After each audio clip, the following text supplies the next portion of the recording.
Well, what are the common problems that may respond to the brain on fire? Serious topics. Well, let's start with memory problems.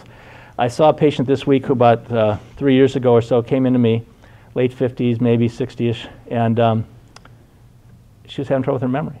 I had seen her regularly, and I said, how long have you had this problem? She said, well, about 6 months. I said, well, you never mentioned it to me before.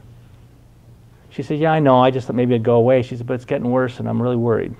You know, if you get to be 40s, 50s, 60s, 70s, and you start to have your memory go, you worry if you're the person that's having that happen. And you know, a lot of people have little slips of the memory and they say, oh, I guess I'm just getting older. There's something wrong. There's a glitch there. You know, and we all have little slips of the memory, and that happens to people all the time. But when it's a consistent thing, that becomes worrisome, and a lot of people have that. You know, and you start to worry, I wonder if I'm starting to get Alzheimer's. This is what people wonder. This is what you would wonder, I would wonder, if we had kind of recurrent memory issues, and think, well, maybe it'll go away, because it went away before. When I couldn't remember somebody's phone number 20 years ago, it came back to me a little while later. You know, I went into the room and couldn't remember why I went in there, but it came back to me later. But when it doesn't come back like it used to 20 years ago, people start to worry about it. So this patient, after 6 months of having these problems, mentioned it to me. Basically, I did the procedures that I'm going to teach you this weekend, pretty much the ones I teach you this weekend. And she came back the next month and her memory is crystal clear again.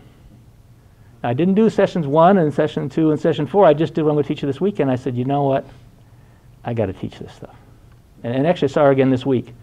And hadn't seen her in about 6 months, but she came in, I just kind of reminded myself that was when, about 3 years ago, I decided, I got to teach this stuff, and that's why I've been thinking about doing this seminar series since then.